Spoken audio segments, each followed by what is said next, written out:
저는 20대 중반 남자입니다. 대학을 다니다가 휴학을 하고 아르바이트 하면서 열심히 살고 있는데요. 저에게는 세상 그 무엇과도 바꾸지 않을 만한 소중한 가족이 있습니다. 지금은 자취를 하고 있지만 원래는 저희 집이 3대가 함께 사는 집이었어요. 할머니와 할아버지, 저희 부모님과 저까지 복닥복닥하게 모여 살았던 거죠. 할머니는 사실 제 아버지의 엄마가 아니세요. 아버지를 낳고 3살이 채 되기도 전 돌아가셨던 할머니가 저희 아버지의 친어머니시고요. 지금의 할머니는 그 후 아버지를 제대로 돌보진 못해 이안함을 가지던 할아버지께서 재혼을 한 할머니입니다. 저희 아버지가 어렸을 때부터 할머니는 의부사들인 저희 아버지를 아주 지극정성 키워주신 분이라 두 분 사이도 아주 좋으세요. 할아버지와 할머니가 싸우면 저희 아빠는 대번에 할머니 편을 들었을 정도였다고 합니다. 저희 아버지는 할머니를 친어머니 이상으로 생각하셨다고 해요. 할머니 역시 혹시 당신 자식 생기면 저희 아빠가 차별 느낄까 싶어 자녀도 가지지 않으셨습니다. 그렇게 저희 할머니는 저희 아버지를 친아들처럼 키워준 분이에요. 심지어 저 태어나고부터는 저희 엄마에게 애미는 하고 싶은 일 해. 애는 내가 봐줄게. 걱정하지 마. 하셨을 정도로 좋으신 분입니다. 저희 집이 엄마까지 돈을 벌어와야 할 정도는 아니에요. 오히려 할아버지는 그 옛날부터 벽돌 공장으로 엄청난 부를 일구신 분이었고, 아버지는 할머니 지원 아래에서 명문대에 전문직 직업까지 가지셨으니까요. 이런 아버지와 결혼한 저희 어머니도 참 꿈이 많은 분이십니다. 특히 어머니는 사업 쪽에 눈이 밝아서 지금은 할아버지가 물려주신 사업 키워서 건축 자재, 납품하는 공장을 운영 중이세요. 할아버지도 아들이 못 이뤄준 사업 확장 꿈을 며느리가 대신해 주었다고 엄마를 정말 예뻐하셨습니다. 그러니 저희 가족 관계가 돈독해질 수밖에요. 함께 사는 동안 할머니는 제 공부도 봐주시고 저희 학업 포트폴리오까지 관리해 주시기도 했습니다. 저도 아버지와 비슷한 체질인지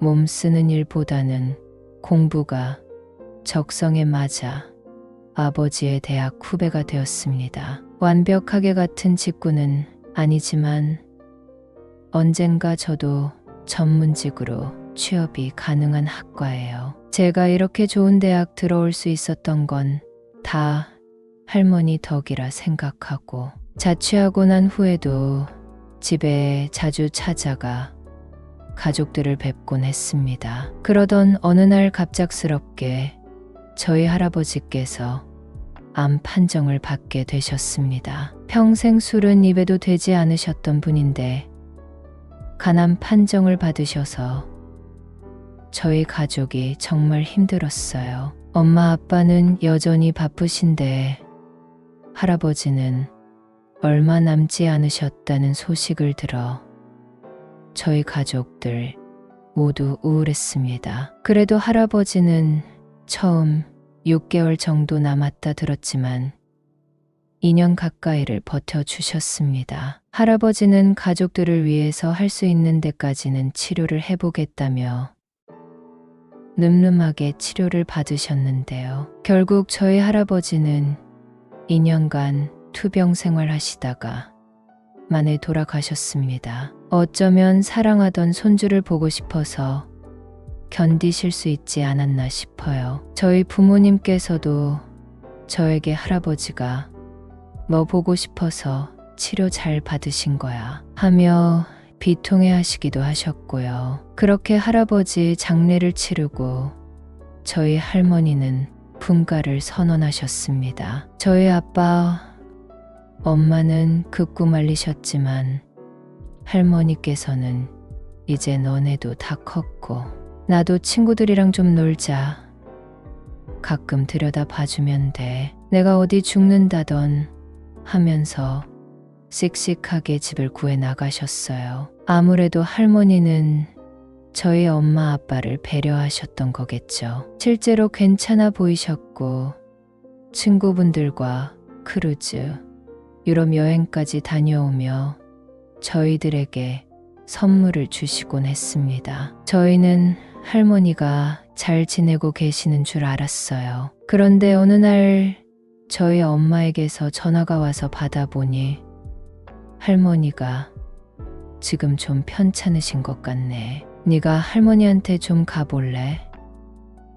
엄마가 오늘 출장 와 있어서 내일이나 갈 수 있을 것 같아 하시더라고요. 저도 오랜만에 할머니 얼굴 뵙고 놀다 와야겠다 해서 아르바이트 끝나자마자 할머니 집으로 향했습니다. 할머니께서는 정말 몸살이 오셨는지 침대에 꼼짝없이 누워만 계시더라고요. 그래서 저는 할머니께 따뜻한 차를 드렸습니다. 할머니가 대학생 때 저희 할아버지와 결혼을 하신 거라 정말 젊으신데 할아버지 돌아가시고 난 후에는 유난히 기력이 없어 보여 걱정이 많이 되더라고요. 그래서 일부러 더 밝은 척하면서 할머니와 옛날 얘기하면서 놀았습니다. 할머니도 저에게 너랑 나랑 나이 차이가 할머니와 손자만큼은 아니지.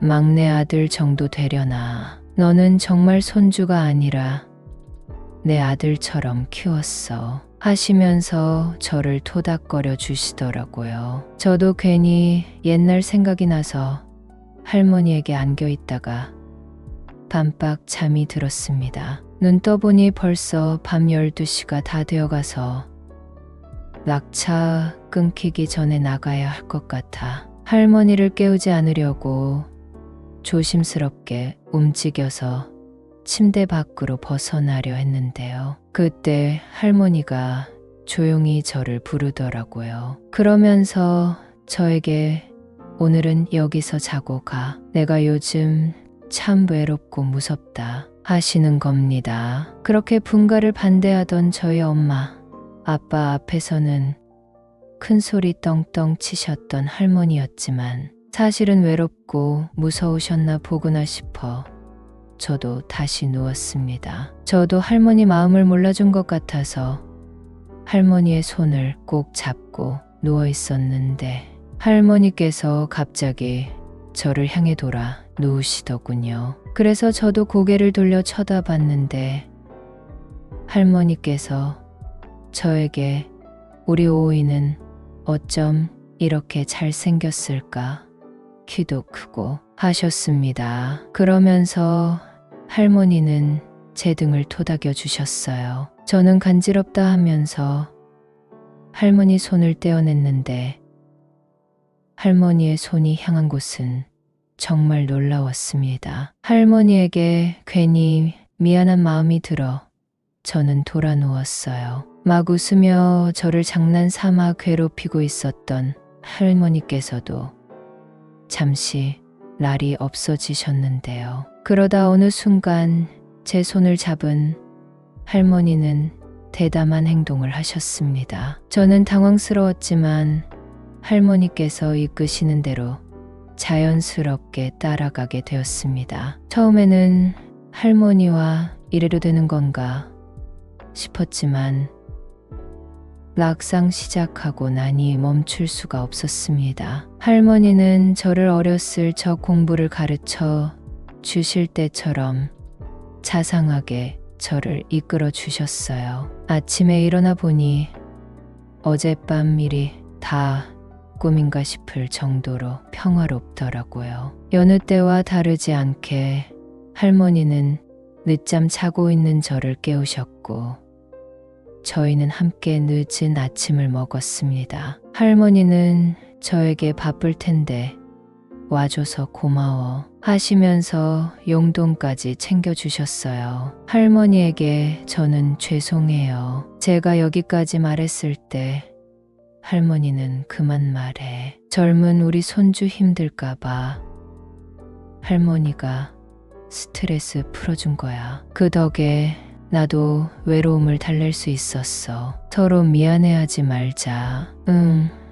이렇게 말씀해 주셔서 저는 한결 마음이 편해졌습니다. 그날은 아르바이트가 없어서 바로 자취방으로 돌아왔습니다. 정말 내가 꿈을 꾼 건지 뭔지 아무리 생각해봐도 실제 있었던 일이 맞았거든요. 그런데 할머니가 그렇게 아무렇지 않게 행동하시니 저 역시 혼돈이 왔습니다. 그래서 어떻게 해야 하나 하나가 좋은 생각 하나가 떠올랐습니다. 바로 천연 오일을 사서 선물해 드리는 것이었는데요. 저희 할머니께서 아로마 오일이나 마사지를 참 좋아하세요. 할머니는 집에 유명하고 향 좋은 제품들을 많이 사다 놓으시더라고요. 저도 나름대로 열심히 알아보고 아르바이트로 월급 받은 것을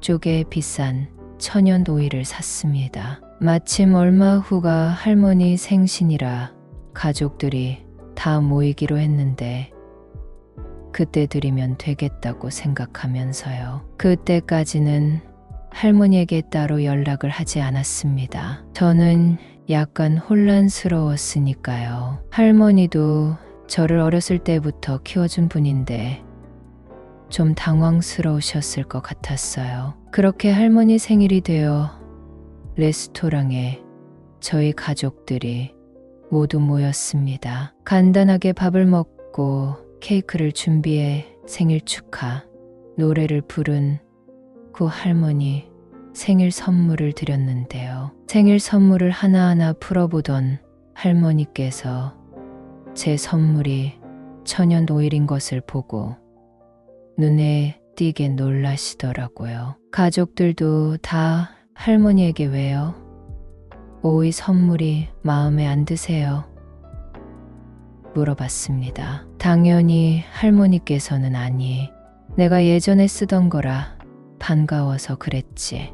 다들 선물 고마워 하고 황급히 닫으시더라고요. 할머니께서도 그날 일을 분명히 기억하고 계시는 거라고 생각했습니다. 그래서 식사 끝나고 다들 집으로 돌아갈 때 제가 나 오늘 할머니 집 가서 잘래 이렇게 말해버렸습니다. 엄마 아빠도 저에게 그래 좋은 생각이다. 할머니 잘 보살펴 드려 하셨어요. 할머니만 어색하게 웃으면서 그래 우리 힘센 손자 내 집에 가자 하며 의미심장한 미소를 지었는데요. 저는 할머니의 미소를 보고 할머니에게 환한 미소를 지어 보였습니다. 그리고 저는 할머니와 함께 할머니의 집으로 향했습니다. 할머니는 저더러 손님 방 준비해뒀어. 거기서 자면 돼 하셨어요. 저는 너무 실망스러웠습니다. 제 표정을 보더니 할머니는 환한 표정으로 윙크를 하셨어요. 저는 할머니를 따라 안방으로 들어갔습니다. 제가 따라 들어온 걸 보고 할머니는 약간 놀라는 듯 했지만 아무 말 없이 샤워를 하러 욕실로 들어가시더라고요. 저도 거실에 있는 욕실에 가서 샤워를 하고 제가 드렸던 천연 오일을 가지고 할머니 방으로 갔습니다. 할머니는 샤워를 한 후 제 옆에 누우셨어요. 저는 할머니에게 주무세요 했더니 할머니는 고개만 가로저으시더라고요. 저는 좀 답답해져서 할머니에게 언제부터 그런 마음을 품으셨던 거예요?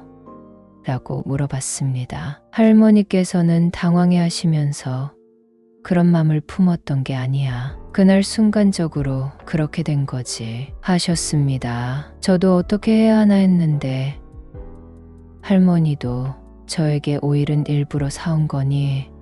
하고 물으셨어요. 저도 고개를 끄덕이기만 했는데 할머니께서 제 옆에 두었던 오이를 뜯어 저에게 주셨습니다. 그러면서 옷을 살짝 들어 올리고 침대에 누우시면서 이왕 사왔으니 해봐 하시더라고요. 알겠다고 하고 천천히 오이를 이용해서 마사지를 해드렸습니다. 그러던 중 할머니가 이끌어 주셔서 저는 또 할머니와 즐거운 시간을 보냈어요. 그 다음날 아침 깊은 잠에 빠져 있는데 할머니 집으로 엄마 아빠가 찾아오셨더라고요. 늦잠을 자던 저와 할머니가 놀라서 대충 옷을 챙겨 입고 부모님을 마중했습니다. 부모님께서는 할머니와 저에게 어제 둘 다 잘 잤나 봐. 아주 피부가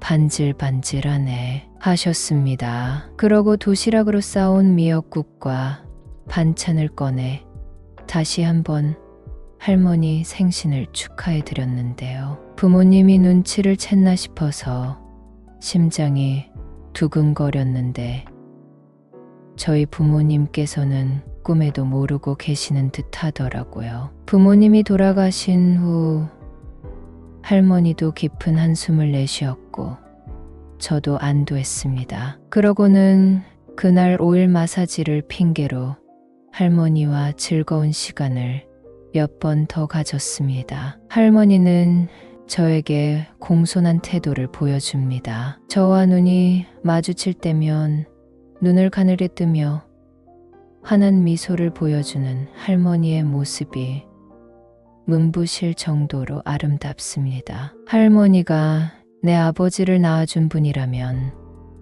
이런 생각이 들곤 합니다. 할머니가 저와는 피 한 방울 안 섞이신 분이라는 게 요즘은 다행이라는 생각이 듭니다.